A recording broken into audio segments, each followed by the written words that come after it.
L'Institut technique Houphouët-Boigny de Yamoussoukro va bénéficier de l'expérience et de l'expertise de l'école française en matière de formation et de recherche. Le Premier ministre ivoirien et le président du Conservatoire des arts et métiers de Paris ont échangé sur la question. Les chrétiens se rendent aujourd'hui dans les églises et les cimetières pour commémorer les morts en ce lendemain de la Toussaint, jour de la fête des morts. Ils formulent des prières spéciales pour le repos de l'âme des défunts. Ouverture demain lundi de la 64e session du comité régional de l'OMS pour l'Afrique.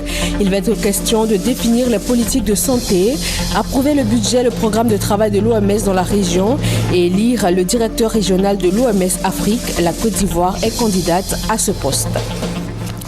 Bienvenue sur RTI 1. Si vous nous rejoignez, c'est l'heure de faire le point de l'actualité. Les journées de l'administration agricole délocalisée sont à leur 3e édition. À qui s'adressent ces journées? Quels en sont les objectifs? Quel est le bilan de cette 3e édition? Noun Koulibaly, directeur général de la planification, du contrôle des projets, des statistiques du ministère de l'Agriculture, est avec nous. Il va répondre à ces questions. Bonjour Monsieur Koulibaly. Bonjour Madame. Eh bien, nous ferons le bilan des journées de l'administration agricole. Elles se sont tenues du 16 au 18 octobre dernier, juste après le point de l'actualité. Direction Boaké, comme la plupart des chrétiens, ceux de la chapelle Sacré-Cœur ont célébré hier la Toussaint. Le reportage de Kwadio Kwame. Au sommet de ce rocher, en pleine savane baoulée dans la région Mban-Nzipri, la chapelle Sacré-Cœur au-dessus de la grotte Notre-Dame de la Divine Miséricorde. Lieu de haute spiritualité, de foi et de charité. Raviara se veut aussi le lieu de pénitence, du rappel du baptême, lieu où habite l'Esprit de Dieu pour célébrer ses mystères.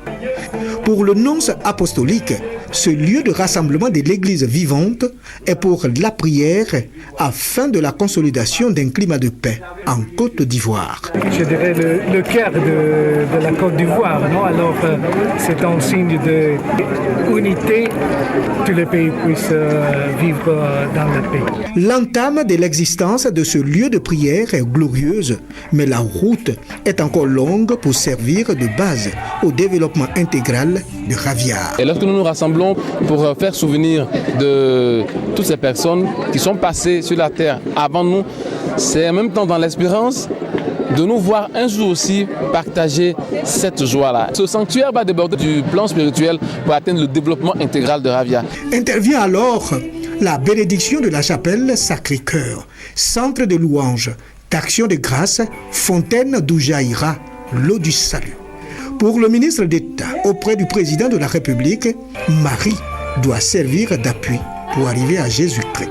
Ça permet aux chrétiens de s'élever, aller toujours vers Jésus, s'élever dans tout ce qu'ils font chaque jour, regarder le Christ que Dieu nous a envoyé pour pouvoir nous aimer. Afin de décharger tous ceux qui souffrent de tout fardeau. En ce jour de la commémoration des défunts, il est également enseigné la manière de marcher pour rencontrer Dieu. Et aujourd'hui, 2 novembre, fête des morts, lendemain donc de la Toussaint, de nombreux chrétiens se rendent dans les cimetières pour fleurir une tombe, pour adresser une prière, une pensée pieuse aux défunts parents. Le constat de Pargassoro Kone. Cimetière d'Anono, il est 10h. L'ancien chef de ce village, situé dans la commune de Cocody, décide de donner plus d'éclat aux différentes tombes de ses défunts parents. Le 2 novembre, ça dit c'est la fête des morts. Donc il faut commémorer la mémoire de nos morts. Voilà, c'est pour cette raison que nous sommes venus pour renouveler un peu la maison, soit disons la maison de tout le monde, qu'ils ne soient pas oubliés. Autre commune, même réalité. Au cimetière municipal d'Abobo, Bernard, commerçant, fait nettoyer la tombe de son père envahie par la broussaille. C'est très important pour nous, pour venir faire un peu de prière, pour venir nettoyer les tombes, pour ranger les lieux propres. Valentine, elle, ne retrouve plus la tombe de sa mère. On venait de temps en temps, mais on n'avait pas le temps de venir toujours. Après plusieurs coups de fil à ses frères, Valentine est heureuse. La tombe de sa mère a été retrouvée. Donc, en tout cas, conseil qu'elle peut donner à mes amis, là, en tout cas, s'ils ont le temps qu'ils peuvent venir, au moins une fois dans le mois, pour venir vérifier. C'est encore plus mieux. Non loin de là, François, journaliste, se recueille sur la tombe de sa défunte épouse. Il est soutenu par ses frères. La journée des morts, la journée de nos défunts, pour nous, de prier pour eux, de continuer à prier pour eux, afin que leur repos soit éternel et paisible. Cette journée consacrée aux morts, célébrée le lendemain de la fête de la Toussaint, est un moment privilégié de recueillement, un jour pour faire des prières en faveur des disparus. Le Premier ministre a eu une rencontre avec le président du Conservatoire des Arts et Métiers de Paris. La coopération dans le secteur de l'enseignement supérieur a été le sujet principal et l'Institut national polytechnique de Yamoussoukro va bénéficier de l'expérience et de l'expertise de l'école française en matière de formation et de recherche. Hugues Veblé. Le Conservatoire des Arts et Métiers de Paris veut une collaboration renforcée avec l'Institut national polytechnique Houphouët-Boigny de Yamoussoukro. Le Premier ministre Daniel Kablan-Tinkan en a été informé par le président de l'école parisienne. Le Conservatoire des Arts et Métiers de Paris marque son engagement à aider l'INPHB à remplir au mieux sa mission de formation. Trois dimensions importantes, c'est travailler avec l'INP de Côte d'Ivoire sur tous les projets que nous avons de formation partagée. C'est développer, grâce à cette collaboration que nous avons avec l'INP, de nouveaux projets qui sont traits à la professionnalisation, à la meilleure reconnaissance des compétences, à la diffusion d'outils pédagogiques. Et au-delà, c'est d'essayer de voir comment un certain nombre d'outils, d'expertise que le CNAM, que le Conservatoire national des arts et métiers développe, peuvent être appliqués en Côte d'Ivoire pour permettre à tous les jeunes ou aux salariés, aux actifs, à tous ceux qui le souhaitent, d'avoir le vrai développement professionnel qu'ils méritent et qui sera aussi source du développement de la Côte d'Ivoire. Le barrage de Soubré est en plein toilettage depuis le 25 février 2013. Après 20 mois de travaux, le Premier ministre a procédé sur place à une évaluation à mi-parcours. Il en ressort que le chantier est réalisé à ce jour à 30%. Gabriel Zani. Le barrage de Soubré doit être livré en fin 2018. Mais déjà, 21 mois après le lancement des travaux en février 2013, l'ouvrage est réalisé à 30%. Un très bon avancement des travaux selon Daniel Kablan-Tinkan, le Premier ministre qui était sur les sites du barrage le vendredi 31 octobre.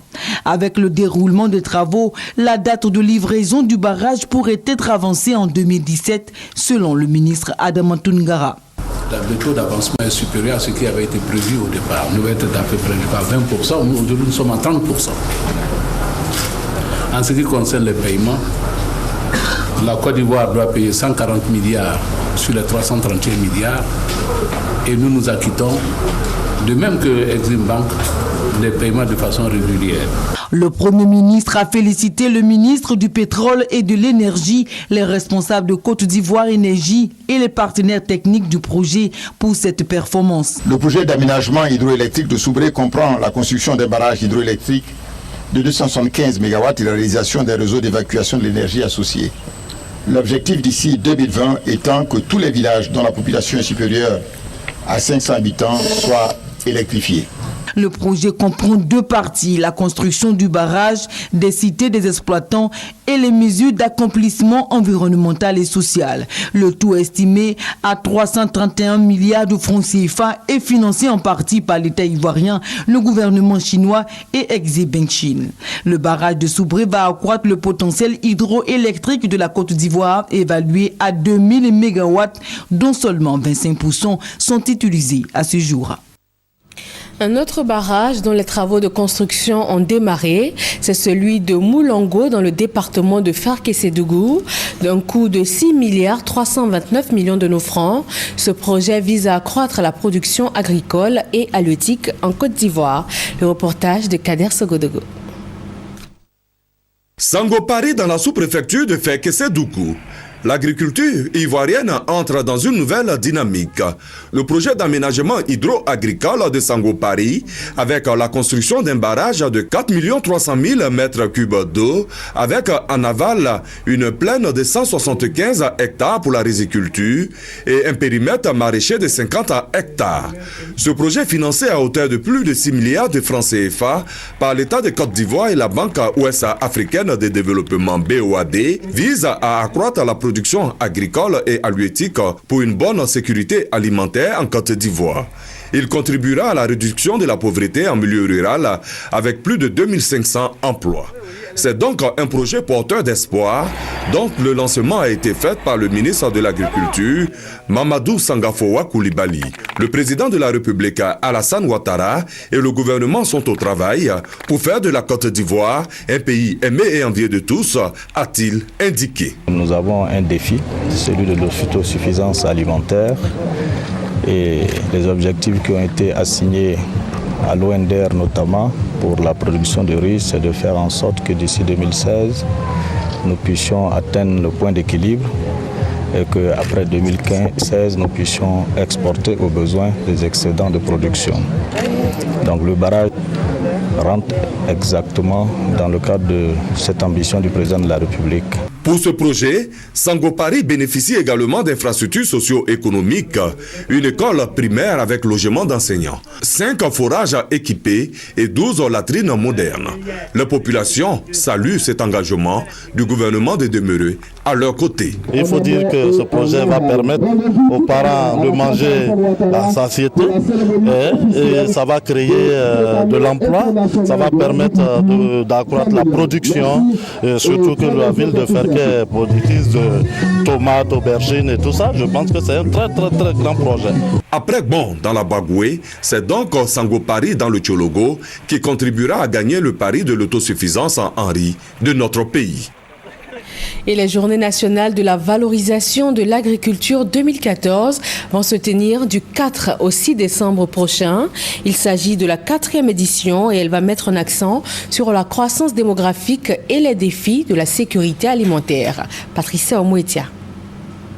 La ville de Bondoukou abritera bientôt les journées nationales de valorisation de l'agriculture, des ressources animales et halieutiques de Côte d'Ivoire.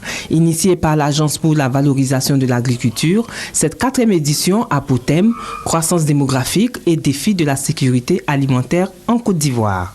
Les JNVA 2014 invitent hommes et femmes de notre pays à valoriser l'agriculture et l'élevage en s'y adonnant pour en faire une meilleure promotion auprès de la jeunesse. La particularité des JNVA 2014 est la grande innovation avec le Festivian. Il s'agira pour nous de permettre à tous ceux qui avaient pour métier la chasse de se reconvertir dans l'élevage et dans l'agriculture. Parce que vous savez, quoi qu'on dise, l'Ebola, c'est une maladie de brousse. Donc si nos parents, depuis des années qui s'adonnaient à la chasse, n'ont pas d'autres moyens pour subvenir à leurs besoins, on aura des surprises. Donc aujourd'hui, le partenariat qui nous lie au ministère des Ressources animales et halieutiques nous permettra de faire la reconversion des chasseurs en éleveurs. L'édition 2014 des Journées nationales de valorisation de l'agriculture, des ressources animales et halieutiques en Côte d'Ivoire va enregistrer la participation de nombreux acteurs du monde rural, occasion pour célébrer et récompenser paysans et éleveurs. Demain lundi s'ouvre à Cotonou, au Bénin, la 64e session du comité régional de l'OMS pour l'Afrique. Un des points principaux de la rencontre, l'élection du directeur régional de l'OMS Afrique. Et la Côte d'Ivoire est candidate. Mais il va être également question de définir la politique de santé, approuver le budget et le programme de travail de l'OMS dans la région. Delphine Bla. Bénin, palais des congrès de Cotonou. Dans 24 heures, l'ouverture de la 64e session du comité régional de l'OMS pour l'Afrique. Des sujets sur la table, entre autres, Ebola en Afrique de l'Ouest, Fonds africain pour les urgences de santé publique, plan stratégique régional pour la vaccination. Une session qui sera marquée par l'élection du directeur régional de l'OMS Afrique. Thérèse Aya Ndrioma, candidate de la Côte d'Ivoire, sera opposée à 3 autres dames du Botswana, du Mali, du Bénin, et à un homme de la République démocratique du Congo. Les critères à remplir pour tout candidat: parfaite connaissance et sincère adhésion à la mission de l'OMS, aptitude reconnue à diriger, aptitude reconnue à gérer, aptitude médicale et qualification professionnelle et compétences techniques. La candidate ivoirienne, qui totalise 30 ans d'expérience, réunit toutes ces conditions. La première disposition requise par l'OMS pour postuler, c'est d'être docteur d'État en médecine. Donc je suis bien docteur d'État en médecine depuis 1983 et en plus de cela, j'ai eu donc une bonne formation académique puisque je suis professeur titulaire d'hépato-gastro-entérologie. Et j'ai donc beaucoup d'expérience également en santé publique, je suis allé sur le terrain pour mener des actions de médecine de proximité par rapport à la sensibilisation sur des grandes maladies comme l'hépatite virale, le VIH-Sida, les maladies digestives. Et puis, j'ai occupé de hautes fonctions. Une fois élue, celles qui bénéficient du soutien du président Alassane Ouattara et du gouvernement ivoirien comptent apporter beaucoup aux Africains. Apporter quelque chose dans la bonne gouvernance. Et ça c'est important. Cette gouvernance devrait être basée sur la redevabilité, c'est-à-dire rendre compte de ce que nous faisons, ce qui nous ferait gagner de la confiance et augmenter également les investissements dans la santé. Le professeur Ndrioma Thérèse a inscrit une action importante dans le système sanitaire ivoirien. C'est la création de la première ONG de lutte contre le sida, Akunda AVS Côte d'Ivoire. Celle qui a placé la santé au cœur de l'émergence de l'Afrique s'engage une fois à la tête de l'OMS Afrique à remodeler le visage sanitaire de l'Afrique. Troisième passage des journées nationales de vaccination contre la polio dans la région du Gor. Les parents encore réticents ont été sensibilisés sur l'importance de la vaccination pour le bien-être de leurs enfants. Thérèse Yoboué. Pour ce troisième passage des journées nationales de vaccination contre la polio, ce sont plus de 150 000 enfants de 0 à 5 ans qui sont concernés par l'opération dans le district sanitaire de Gagnoa. Une occasion saisie par le directeur départemental de la santé pour présenter un tableau plus que satisfaisant des résultats obtenus des campagnes de vaccination menées depuis 1988 grâce à l'assistance technique, financière et logistique de l'OMS, l'UNICEF et des CDC Atlanta. Pour lui, le pays est sur la bonne voie dans l'éradication totale de la polio. Car depuis le 24 juillet 2011, aucun cas n'a été notifié et confirmé sur l'ensemble du territoire national. Une quinzaine de maires qui se sont distingués pour leur régularité dans le suivi des séances de vaccination contre la polio ont reçu des présents. Le district sanitaire d'Akoupé, Yakassé à Tobrou, attend plus de 70 000 enfants et le centre de santé d'Assikoun, 2566 pour la période du 31 octobre au 3 novembre 2014. Les partenaires impliqués dans la lutte contre la poliomyélite ont exhorté les agents vaccinateurs à redoubler d'efforts afin de toucher tous les ménages et vacciner tous les enfants de 0 à 5 ans. Dr Fatoumata Bamba et le secrétaire général de préfecture d'Akoupé ont appelé les populations à présenter leurs enfants aux agents vaccinateurs. C'est une occasion pour protéger leurs enfants contre la poliomyélite, une maladie invalidante. La Côte d'Ivoire, classée 5e lors de la compétition mondiale de stratégie et de gestion d'entreprise pour jeunes managers. C'est la première fois qu'un pays africain occupe une telle position à ce prestigieux concours qui est maintenant à sa 33e édition. Adama Koné. Pour la première fois, un pays africain, la Côte d'Ivoire, réussit à bousculer les grands pour se positionner dans le top 5 du prestigieux concours international de management, Global Management Challenge. La compétition a eu lieu à Sochi en Russie, où le drapeau ivoirien a flotté parmi les meilleures équipes. À plus de 10 700 km de Sochi, au bord de la lagune ébriée, l'équipe victorieuse de managers ivoiriens est célébrée au sommet. Vous me permettrez d'insister encore une fois sur le grand intérêt que porte le président de la République, son Excellence M. Alassane Ouattara, aux jeunes et surtout à la question de la formation et l'éducation. Car, comme le dit l'adage, il n'a de richesse que d'homme. Chacun des lauréats, en jeune manager averti, trouve le mot juste pour gérer son émotion. Ça a été une bonne période d'apprentissage pour nous parce que nous avons beaucoup appris en termes de management, en termes de gestion d'entreprise. Et donc aujourd'hui, c'est un moyen pour nous de pouvoir mieux faire face au monde du travail. Les perspectives sont bonnes déjà au niveau de mon entreprise. Je suis de plus en plus en vue, on me fait de plus en plus confiance sur les dossiers, les projets stratégiques. Pour le ministre en charge du budget, l'excellence dans toute activité doit se nourrir du concept RATP. R, c'est le rêve, parce que tout part du rêve. Sans rêve, rien n'est possible. Le A, c'est pour l'audace. Il faut prendre des initiatives, susciter et provoquer des opportunités. Le T, c'est le travail. Le travail et encore le travail. Et le P, c'est la persévérance. Le Global Management Challenge est à sa 33e édition. La Côte d'Ivoire est à sa 3e participation. Cette compétition consiste à mettre les jeunes managers en situation virtuelle de gestion d'une entreprise dans un environnement concurrentiel. Les éliminatoires nationales de la 4e édition sont ouvertes et le 7 mars 2015, l'équipe championne ivoirienne sera connue, avant de se rendre à Prague, en République tchèque, pour la 34e édition mondiale. Favoriser et augmenter le volume des échanges commerciaux entre la Côte d'Ivoire, la Belgique et le Nigeria, c'est tout l'objectif du partenariat signé entre les chambres de commerce de ces trois pays. Francis Bafo.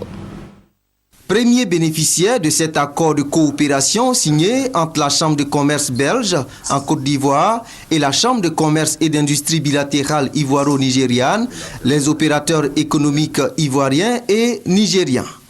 Nous avons pas mal d'opérateurs économiques ici qui ont les difficultés pour pénétrer le marché de Berge. Cet accord de collaboration que nous venons de signer, ça va les aider à pouvoir rentrer en Belgique, exercer, traiter avec les partenaires qui sont là-bas. L'accord que nous venons de signer ici, ça va bénéficier aux opérateurs ivoiriens aussi qui sont adhérés à notre chambre qui veut pénétrer le marché de Berge. Ça suscite l'engouement de toutes les chambres, de tous les investisseurs en Côte d'Ivoire, d'essayer de se regrouper afin de permettre l'amélioration du contexte des affaires étrangères en Côte d'Ivoire. Par cet accord, la Chambre de commerce et d'industrie bilatérale ivoiro-nigériane et la Chambre de commerce belge s'engagent à explorer les opportunités d'affaires en termes de recherche de clientèle, à partager leurs expériences en matière de pénétration de marchés internationaux. Le quartier Doucouré dans la commune de Yopougon a reçu le soutien du ministère de la Solidarité, de la Famille, de la Femme et de l'Enfant. 15 familles avaient perdu leur maison dans un incendie qui a également tué un couple et laissé 6 enfants orphelins. Nous Sangaré, Parga se reconnaît. Yopougon, quartier Doucouré. Les populations de ce quartier reçoivent la visite d'une délégation du ministère de la Solidarité, de la Famille, de la Femme et de l'Enfant. Une visite qui fait suite à l'incendie survenu dans la nuit du samedi 11 au dimanche 12 septembre dernier. Incendie qui a provoqué des pertes en vies humaines et d'importants dégâts matériels. La délégation conduite par Edmé Mansila, directeur des cabinets adjoints du ministre Anne-Désiré Ouloto, est venue manifester la solidarité du ministère aux populations sinistrées. Sacs de riz, cartons d'huile, du lait, du savon, des pâtes alimentaires, des seaux, des nattes et une enveloppe de plus d'1 million de francs CFA leur ont été offerts. Nous sommes venus apporter l'appui du ministère de la Solidarité, de la Famille, de la Femme et de l'Enfant en donnant des vivres, des non-vivres et également une enveloppe pour chacune des familles, pour chacun des enfants scolarisés, et des enfants étudiants et pour permettre également, puisque les défunts ont laissé un enfant, une jeune fille de 15 ans et un bébé de 6 mois. Donc c'est également pour assurer la prise en charge psycho-socio-médicale de cet enfant de 6 mois qui sera mis en attendant à la pouponnière pour l'aider et à la jeune fille également. Un geste apprécié par les habitants du quartier Doucouré. La pluie est venue très bienvenue. Déjà, le ministère a pris vraiment tout en compte. Ils ont envoyé les vivres, ils ont envoyé les non-vivres pour permettre aux élèves qui partent à l'école de pouvoir continuer, malgré tout ce qui est arrivé, de pouvoir continuer au moins la scolarité. Ce sont au total une quinzaine de familles sinistrées qui ont reçu des dons de la part du ministère de la Solidarité, de la Famille, de la Femme et de l'Enfant. Le conseil régional du Lodjibois a lancé une vaste opération. Il s'agit de réhabiliter et de construire des infrastructures scolaires. Ces travaux démarrés depuis 1 an sont maintenant à la phase d'inauguration. Chantal Akanda. Double cérémonie d'inauguration d'infrastructures scolaires enregistrée dans la ville de Divo. Une salle spécialisée pour le lycée moderne et 4 classes pour le collège moderne. Longtemps attendues par les responsables de ces établissements, ces infrastructures viennent combler un vide. Cependant, beaucoup reste à faire, notamment une clôture pour sécuriser le lycée moderne de Divo. Tandis qu'au collège moderne, le plus grand établissement de Divo, en termes d'effectifs, c'est un ouf de soulagement que vont pousser plusieurs centaines d'élèves, car depuis la rentrée des classes, ces derniers continuaient à se tourner les pouces à la maison, faute de salle de classe. Pour le président du conseil régional du Lodjibois, Roland Zakba communant, l'école a une importance stratégique dans la construction nationale. Il a indiqué que, sur un total de 6 secteurs d'activité, l'éducation occupe 37% du budget d'investissement du Conseil. 44 projets, notamment les constructions de salles de classe et logements de maîtres, sont inscrits au programme. 5 sont entièrement réalisés, 37 en phase d'achèvement et 2 prévus pour démarrer au cours de ce mois de novembre. Ce sont près de 2 milliards qui sont prévus pour le secteur de l'éducation. Le préfet de Divo a encouragé les conseillers régionaux dans la voie choisie et invité les acteurs de l'école à jouer avec conscience leur partition. Parlons culture, la Fondation des artistes de Côte d'Ivoire distingue les mécènes des arts et de la culture. Au nombre des récipiendaires, le président Alassane Ouattara pour son soutien aux artistes ivoiriens. Serge Coléa. Une distinction à la dimension du récipiendaire. Le super prix diamant du mécène de la culture, décerné au président de la République, Alassane Ouattara, par la FONDACI, la Fondation des artistes de Côte d'Ivoire, consacre les efforts du président de la République pour le bien-être des acteurs du secteur des arts et de la culture. Le prix a été réceptionné par son conseiller chargé de la culture et de la francophonie. Les arts font partie, en tout cas, des piliers des actions de développement du président de la République. Au nom du président de la République, pour féliciter la FONDACI et tous ses responsables, les encourager à persévérer, car c'est au bout de l'effort qu'on a les meilleurs fruits. Le président de la République, qui a institué, a indiqué Aimon Williams, président de la FONDACI, une pension alimentaire de 300 000 francs CFA au profit de 15 anciennes gloires, tout en promettant d'offrir un toit à certains artistes. Pour la FONDACI, le président de la République, depuis son accession au pouvoir, est en train de tracer une politique pour ne plus que les artistes soient ses éternels assistés. Cela signifie que tout ce que les artistes font, ça lui tient à cœur et que leur vie aujourd'hui constitue l'une aussi de ses priorités. Je voudrais remercier sincèrement son Excellence le Président de la République. À la suite du Président de la République, une vingtaine de personnalités, des leaders d'opinion ou de simples anonymes qui investissent sans compter pour les artistes ont été primés. Ils ont reçu soit le prix mécène d'or ou le prix mécène d'argent. Aimon William a annoncé pour bientôt la remise du Grand Prix d'honneur au président Henri Konan Bédié à Daoukro. Il a souligné que Henri Konan Bédié est un soutien pour les artistes de Côte d'Ivoire, notamment des icônes telles que Baïs Pinto et Ernesto Djedje. La fête de la Bissa bat son plein à Grand Bassam.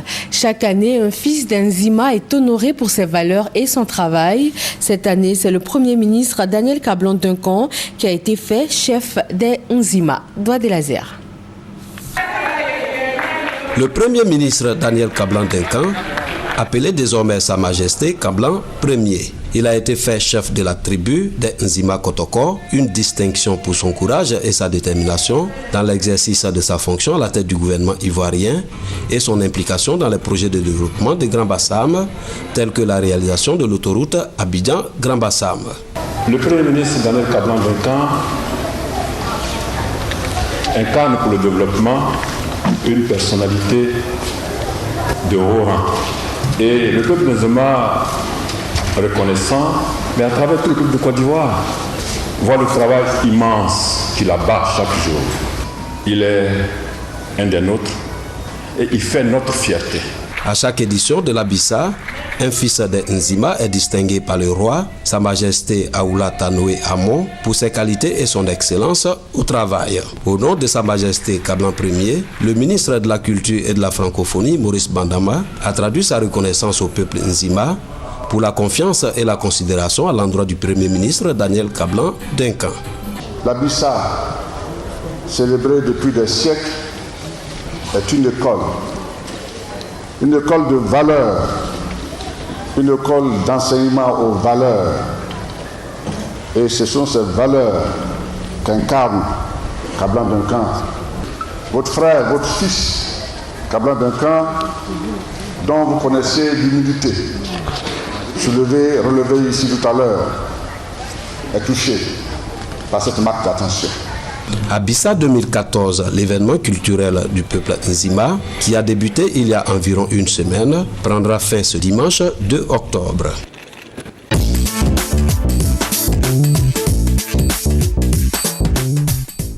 Les journées de l'administration agricole délocalisée se sont tenues du 16 au 18 octobre dernier dans le nord de la Côte d'Ivoire. Leur objectif, rapprocher l'administration centrale du monde rural et recueillir les préoccupations des acteurs agricoles. Monsieur Noun Koulibaly, vous êtes le directeur général du contrôle des projets et des statistiques du ministère de l'Agriculture. Alors, comment est-ce que vous définissez ces journées de l'administration agricole délocalisée ? Les journées ont été initiées par le ministre de l'Agriculture en 2012 et c'était effectivement pour répondre à un besoin d'être plus proche des acteurs du monde agricole, de pouvoir écouter effectivement, comme vous l'avez dit, leurs préoccupations, prendre leurs aspirations et leurs attentes et surtout de voir sur le terrain est-ce que les programmes que nous montons au niveau central et que nous exécutons en région sont exécutés comme il se faut et que ces problèmes-là effectivement rencontrent l'adhésion, non seulement l'adhésion, mais également les aspirations de ces populations. Et vous avez dit être plus proche des populations. Alors pourquoi des journées spécifiques et pourquoi ne pas rapprocher une fois pour toutes les services administratifs agricoles des paysans? Vous savez, nous avons une organisation qui est faite de telle sorte que régulièrement nous avons des missions qui partent sur le terrain pour nous remonter l'information. Nous avons également les directions régionales et les directions départementales qui sont en région et en département pour travailler effectivement avec ces populations tous les jours. Mais en matière d'agriculture, vous savez, établir la confiance entre les acteurs du monde agricole et bien entendu l'administration est quelque chose d'extrêmement puissant. Ça permet d'accélérer la croissance. Au-delà de toutes les théories macroéconomiques, pour augmenter la croissance dans un pays, il y a quelque chose d'absolument important. Comment vous faites pour donner la confiance aux acteurs économiques. Alors qu'est-ce que vous avez fait concrètement justement pour donner cette confiance-là? Et donc le ministre de l'Agriculture se déplaçant pour aller sur le terrain permet effectivement de donner plus de confiance à ces acteurs. Alors comment nous faisons? Quand nous y arrivons, il y a 3 grands événements. Alors ces grands événements, c'est d'abord des visites de terrain pour se rendre compte effectivement de tout ce qui est fait comme réalisation physique. Et ces relations physiques, leurs bien fondés sont également expliqués aux populations qui viennent. Ensuite, il y a des audiences publiques. Au cours de ces audiences publiques, il y a bien entendu des doléances qui sont posées, mais au-delà des doléances, il y a des appuis directs qui sont faits aux populations et qui répondent à leurs problèmes que nous avons trouvés sur place et qui peuvent changer effectivement selon la programmation, selon le temps. Et le troisième axe dans cela, c'est également de faire des rencontres, des audiences avec le corps préfectoral, les autres services déconcentrés qui sont sur place et bien entendu avec les populations pour essayer d'évaluer ce qui a été fait pour eux, ce qui est leur challenge, leur défi actuel et comment adresser ces défis dans l'immédiat avant bien entendu de rentrer sur Abidjan. Et comme vous l'avez dit, le ministre a reçu les populations, il a reçu les paysans. Quelles sont les doléances principales qui ressortent? Alors, disons en gros, les doléances qui sont ressorties ont concerné dans un premier temps les pistes de dessert agricole. Si vous savez, les pistes de dessert agricole permettent de faire l'évacuation des grandes zones de production vers les grandes zones de consommation. Il y a eu une dégradation de ces pistes au fil des années. Donc les doléances ont porté sur la réhabilitation de ces pistes, bien entendu. Et le ministre a informé donc les populations dans les différents endroits où nous sommes passés que des actions sont déjà en cours pour réhabiliter ces linéaires de pistes agricoles. Il y a au total 5000 km de pistes de dessert agricole qui vont être réhabilitées d'ici à 2015. Les doléances ont également concerné, bien entendu, les infrastructures agricoles. Pour augmenter la production, il faut effectivement des barrages, il faut effectivement des magasins de stockage qui permettent de servir de tampons avant l'évacuation, bien entendu, dans les zones de consommation. Et donc ces doléances ont été posées par la population et nous leur avons informé qu'il y a déjà des actions en cours pour mettre en place non seulement des barrages hydro-agricoles dans les différentes régions de la Côte d'Ivoire, mais également pour la construction d'infrastructures de marché et d'infrastructures de stockage et de conditionnement des produits agricoles, qui va permettre, bien entendu, à ce que ces produits-là ne soient pas des produits qui arrivent sur les marchés de consommation avec un état de dégradation avancé. C'est absolument important pour, bien entendu, répondre à la cherté de la vie. Et ça, ce sont les doléances. Vous avez parlé aussi d'appui direct, vous avez parlé d'actions en cours. Où en sont ces actions concrètement sur le terrain? Ok, les appuis directs se sont passés, j'allais dire, il y a des appuis directs à Ferké, il y a des appuis directs au niveau de Bundiali, des appuis directs au niveau de Korogo, puisque ce sont les régions qui étaient concernées. Et ces appuis directs ont concerné, bien entendu, des kits de production agricole pour un montant avoisinant les 500 millions de francs CFA. Il y a également des appuis directs sous forme de subventions à des femmes qui ont présenté un certain nombre de micro-projets que nous avons jugés cohérents avec la politique nationale, bien entendu, agricole actuellement, et ces projets ont été financés. Donc un montant total de 1,2 milliard. Et puis il y a également des appuis directs aux producteurs d'anacarde. Vous savez, au niveau du sous-secteur anacarde et coton, les producteurs de coton ont déjà une promotion, ont déjà des prix d'excellence que les égreneurs leur donnent. Ce qui n'est pas le cas, bien entendu, pour l'anacarde. Tout simplement parce qu'on n'a pas encore de grandes usines de transformation de l'anacarde. À un moment donné, il était important de reconnaître leurs mérites et de les encourager à la production. Donc également, il y a eu des appuis directs à ces producteurs qui ont été jugés les plus méritants et qui ont eu des appuis directs en termes de matériel agricole, en termes d'équipement et en termes, bien entendu, j'allais dire d'argent, des chèques qui leur étaient remis pour leur permettre effectivement d'augmenter leur capacité de production à leur niveau. Et j'allais justement vous demander alors à quand la transformation véritable de nos produits sur place? Alors nous sommes en train d'y travailler. L'objectif en réalité est de faire en sorte que d'ici à 2016, bien entendu, que nous puissions transformer au moins 35% de la production d'anacarde sur place. Et donc il y a des actions d'incitation à la transformation qui sont en train d'être menées. Et vous avez certainement vu dans nos éléments, quand nous sommes partis bien entendu sur le terrain, sur les GAAD, nous avons visité une usine de transformation d'anacarde à Kolia. C'était un signal fort que le ministre a voulu donner à toutes les initiatives privées, que ce soit au niveau national ou au niveau international, qui veulent venir s'installer en Côte d'Ivoire pour faire la transformation. Un signal fort pour leur dire qu'effectivement l'État de Côte d'Ivoire est prêt à avoir des mesures d'incitation pour que la transformation sur place de l'anacarde puisse se faire.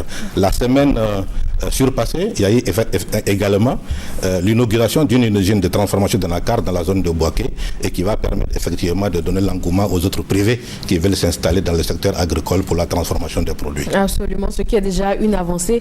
Alors quel est le bilan que vous pouvez faire de cette troisième journée de l'administration agricole délocalisée? Alors, ces troisième journées nous ont permis, vraiment pour résumer, de nous rendre compte que ce que nous faisons au niveau central réellement rencontre l'adhésion et rencontre les aspirations et les attentes des populations. Pour toutes les doléances qui ont été signalées par ces populations, il y a toujours eu en tout cas une action qui est en cours de mise en œuvre qui permet d'adresser efficacement ces doléances-là. Ça, c'est une satisfaction énorme parce que vous pouvez faire des programmes au niveau central, même envoyer des équipes pour aller regarder est-ce que tout se passe bien, mais en réalité, tant que vous-même vous ne partez pas pour entendre les populations, dire que effectivement ce que vous faites, c'est conforme à ce que nous souhaitons, vous n'avez pas encore réellement atteint, je veux dire, la satisfaction d'action que vous voulez sur le terrain. Et ça, c'est au-delà des chiffres que vous avez certainement vu, en termes d'augmentation de la production, au-delà des chiffres en termes d'augmentation des revenus de ces paysans dans les différentes régions que nous avons visitées, il est absolument important qu'il y ait une conformité d'action entre ce que l'État fait et ce que les populations souhaitent. Donc c'est un impact important pour la suite des événements. Alors les régions récemment visitées sont la Bagoué, le Poro et le Tchologo. Elles ont été choisies pour cette troisième journée de l'administration agricole délocalisée. Les temps forts dans ces régions avec Francis Boifo et on se retrouve tout de suite après. Des tracteurs, des produits phytosanitaires et des vivres aux populations. Des visites de terrain pour apprécier les travaux de réhabilitation ou de construction des barrages dans le cadre du projet d'aménagement hydro-agricole dont l'objectif est d'améliorer la production agricole et halieutique. Des visites également pour se rendre compte des efforts consentis par le gouvernement en vue d'aider les coopératives de producteurs de riz, de mangue et de karité. Autant d'actions lors des journées de l'administration agricole délocalisée JAD 2014 dans les régions de la Bagoué, du Poro et du Tchologo au nord de la Côte d'Ivoire. Les JAD 2014 ont été l'occasion pour le ministre de l'Agriculture, Mamadou Sangafoua Koulibaly, d'échanger avec les responsables des structures sous tutelle de son département ministériel et surtout de recenser les difficultés des producteurs du monde rural et y apporter des solutions. À côté des JAD 2014, l'on note des activités relatives à la célébration des journées nationales de la femme rurale et de l'alimentation. Que retenir de ces journées quand on sait que l'agriculture familiale représente 70% des productions agricoles ivoiriennes au moment où les autorités veulent faire de la Côte d'Ivoire un pays émergent? Que retenir aussi des JAD, Journée de l'administration agricole délocalisée 2012, 2013 et 2014. Les regards sont tournés vers le ministère de l'Agriculture. Rappelons que nous sommes avec M. Noun Koulibaly, le directeur général de la planification, du contrôle des projets et des statistiques du ministère de l'Agriculture. Et comme nous venons de le voir dans ce reportage, cette année, l'accent a été mis sur l'agriculture familiale. Alors, M. Koulibaly, est-ce que cela vous a permis de trouver des solutions ou même des ébauches de solutions à l'insécurité alimentaire? Oui, nous avons deux programmes spécifiques qui aujourd'hui adresse directement la question de l'insécurité alimentaire. C'est le fonds vivrier, je l'ai dit tout à l'heure, qui permet effectivement de sélectionner un certain nombre de micro-projets. Et ces micro-projets s'adressent essentiellement aux femmes et aux jeunes et qui permettent de les installer pour effectivement avoir le moins de production pour augmenter les quantités de production qui sont mises sur les marchés. Il y a également le second projet, c'est le PASA, c'est le programme d'appui à la sécurité alimentaire.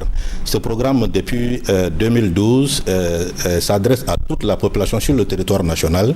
Chaque année, nous donnons des kits agricoles. Après avoir sélectionné les différentes organisations professionnelles agricoles, les différentes coopératives, les groupements même informels, pour leur donner des kits de production. L'idée, c'est de renouveler leurs outils de production, qu'ils ont soit perdus ou bien qu'ils sont devenus vétustes et qui ne répondent plus effectivement aux techniques actuelles culturelles. Donc nous leur donnons ces kits-là pour leur permettre effectivement de booster la production. Et vous avez vu qu'en 2013, la production vivrière a augmenté de 12% par rapport à son niveau de 2012. Oui. Particulièrement si vous regardez au niveau du riz, où nous avions seulement 550 000 tonnes de production de paddy.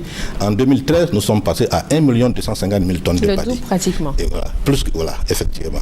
Et ça, c'est absolument important. Ça permet effectivement d'adresser la question de la sécurité alimentaire. Mais la production ne suffira pas. C'est pour ça tout à l'heure, j'ai parlé des pistes de dessert agricole, j'ai parlé des magasins de stockage. Il faut permettre que les grandes zones déficitaires en termes de production agricole puissent être effectivement servies par les zones qui sont excédentaires en termes de production agricole. Et ces programmes-là sont en cours également. Alors pour terminer, M. Koulibaly, quelles sont les perspectives pour les prochaines éditions des journées de l'administration agricole délocalisée? Merci. Alors je pense que nous allons peut-être rester dans le même registre que cette année. Le registre de cette année a été effectivement de faire des visites de terrain pour montrer aux populations ce qui est en train d'être fait par l'État de Côte d'Ivoire pour leur permettre de pouvoir mieux, bien entendu, produire. Donc ce sont les visites des sites, nous allons continuer. Nous allons également continuer certainement les appuis directs. Les appuis directs permettent effectivement, quand vous arrivez sur le terrain, de vous rendre compte des difficultés réelles qui sont peut-être arrivées entre-temps, malgré la programmation et la planification que vous avez faite, et donc qui sont arrivées entre-temps et que vous pouvez adresser directement pour soulager les populations. Ça a un levier important pour permettre aux gens de se remettre à la production agricole.